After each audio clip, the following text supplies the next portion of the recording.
কখনো কখনো আমি ভাবি যে এই সিগারেট বিড়ি খাওয়ার ফল কি হতে পারে। এর কারণে কি আমার স্ট্রোক হতে পারে, যা আমাকে আমার পরিবারের উপর বোঝা বানিয়ে দেবে? এটা কি আমার ফুসফুসের ক্যান্সারের কারণ হয়ে দাঁড়াবে? এটা কি আমায় মুখের ক্যান্সার, হৃদয় রোগ বা এমফেসিমার দিকে ঠেলে দিতে পারে? এরপর যখনই আপনি সিগারেট বা বিড়ি খাবার কথা ভাববেন, তখনই নিজেকে জিজ্ঞাসা করবেন, এই সিগারেট বা বিড়ি খাওয়ার কি পরিণাম হতে পারে। তামাকজাত পদার্থ আজই বর্জন করুন। সাহায্যের জন্য কল করুন 1800-112356 অথবা মিস কল দিন 01122901-701-এ। আমি কবে ভেবেছিলাম আমার জীবন এইভাবে বদলে যাবে।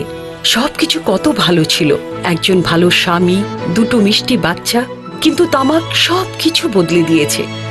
এখন এই ছড়িয়ে পড়া ক্যান্সারকে আমার চেহারা থেকে কেটে ফেলতে হবে। এখন কিছুই আগের মতো থাকবে না। তামাক আমার জীবন নষ্ট করে দিয়েছে।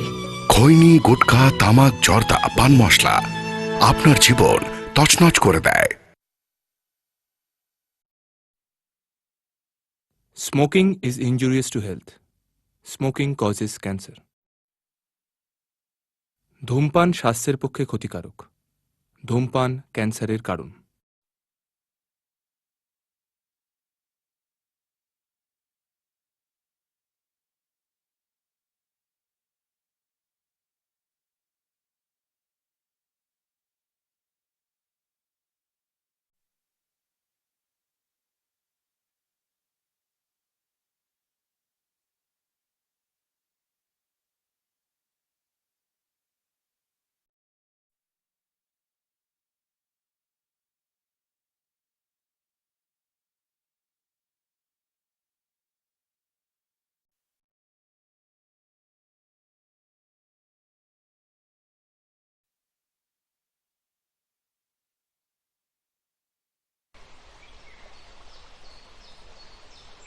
পূব আকাশে সূর্যই ওঠে, পূব আকাশে সূর্যই ওঠে, ডিঙা জলে ভাসারে, মাসা মরার নিত্য খেলায় আশায় মাসে চাষারে, মাসা মরার নিত্য খেলায় আশায় মাসে চাষারে, ওরে মন মন লাবণ্যে পূর্ণ প্রাণ প্রাণে সোহে, একি লাবণ্যে পূর্ণ প্রাণ প্রাণে সোহে, আনন্দ বসন্ত সমাগমে, একি লাবণ্যে পূর্ণ প্রাণ প্রাণে সোহে।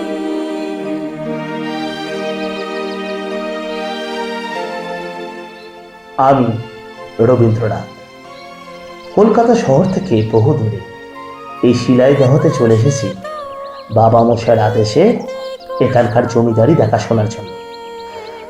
জমিদারি দেখাশোনা কতটা হচ্ছে সেটা হয়তো জানি না, কিন্তু এখানকার দামাল, পোষা মানা, পদ্মা আর শান্ত ইছামতির সাথে মিলেমিশে আমার কবিতার ভাষা ও সুরে অনেকটাই পল্লীগ্রামের ছন্দ লেগেছে। আজ এই পদ্মার পাড়ে বসে জীবনে পাওয়া আর না পাওয়ার হিসেব করতে বসেছে।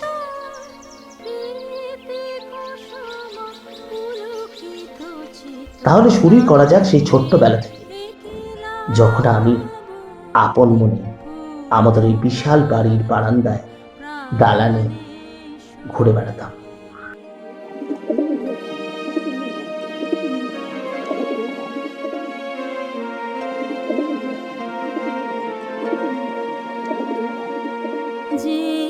জীবনলতা অবনতা তব চরণে, জীবনলতা অবনতা তব চরণে, হরষ গীত উচ্ছ্বসিত হে। রবি, ও রবি, এই রবি কোথায় গেল রে? ছোকরাটা যে সারাদিন কোথায় ঘুরে বেড়ায় কে জানে। রবি, ও রবি, ছেলেটা সে কোথায় যায়? রবি, ও রবি, তুমি এখানে? তোমাকে বলেছি না আমারে না বলে বাড়ির বাইরে বেরোবে না। তোমার জন্য বুঝি আমার কাজটাই চলে যায়। চলো চলো চলো চলো চলো। আমার বাবা মশাই সকলের মহর্ষি দেবেন্দ্রনাথ ঠাকুর।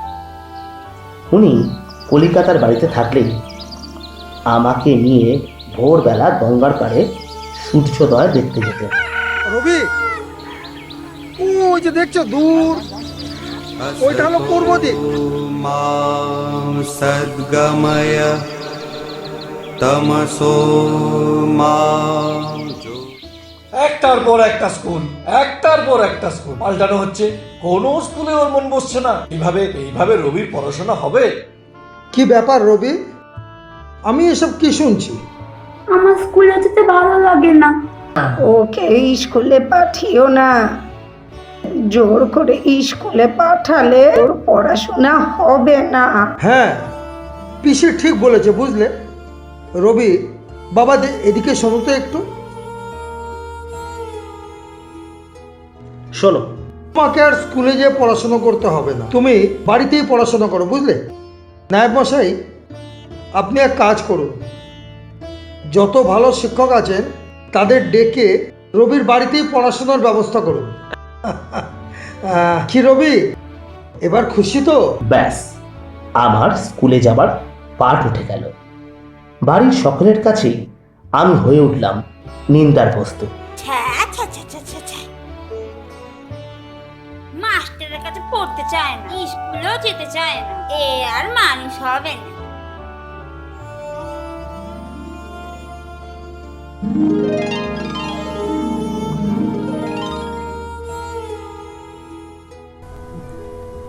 কি সকলে নিন্দে করছে তো? বুঝি বুঝি, তবে তুই চিন্তা করিস না, তোর সাথে জ্যোতি দাদা আছে। হ্যাঁ, এই জ্যোতি দাদাই এই অসহায় অবহেলিত বালকটিকে আপন করে দিল। আমি কবিতা লেখা, গান লেখা, গানে সুর দেওয়া সবকিছুই শিখতে লাগলাম। আর জ্যোতি দাদার হাত ধরে এই আদহালো রহস্যের জগৎটাকে নতুন করে আবিষ্কার করতে পারলাম। বাড়িতে সানাই বেজে উঠল, চারিদিকে হৈ হৈ রব। জ্যোতি দাদার বউ আসছে।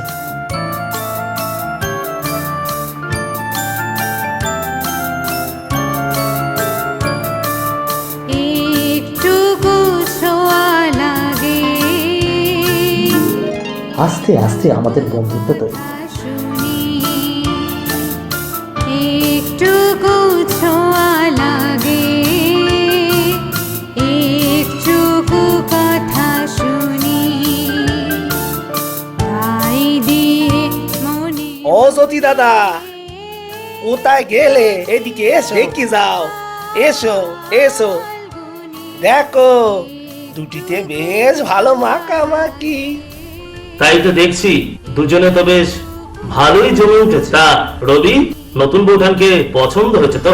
চলো, আজ তোমাদের আমি রাজপুত্রের গল্প শোনাবো, চলো।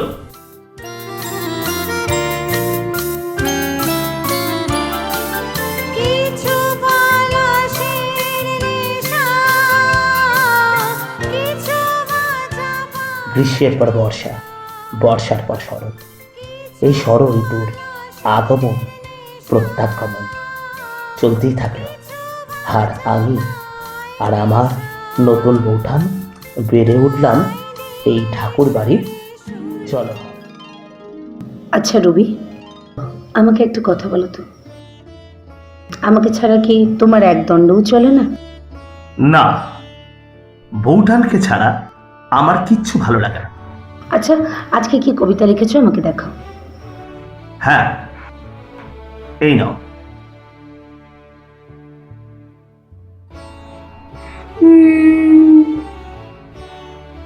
না, এমন একটা জমেনি। সবসময় রবি কবিতাকে এত ছোট করো না গিন্নি। ছোট কোথায় করলাম?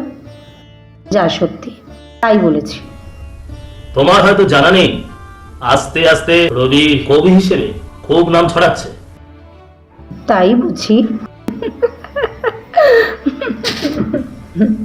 শুধু তাই নয়, কত পাঠক রবির এখন ভক্ত হচ্ছে, তুমি কি জানো? আচ্ছা, রবির এখন ভক্তও হচ্ছে?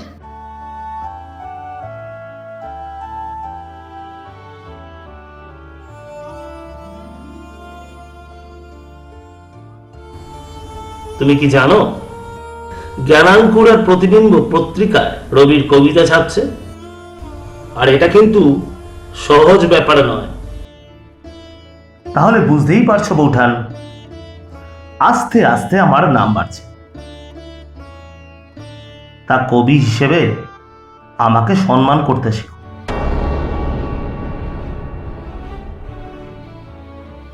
হ্যাঁ গো বৌঠান, রবি দাদা এখন আর হেলা ফেলা নয়, রবি দাদা এখন অনেকের গলার মুক্তোর মালা।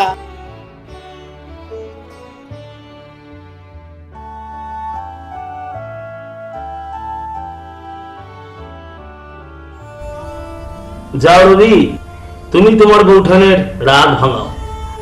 তোমার বউ, তুমি রাগ ভাঙাও।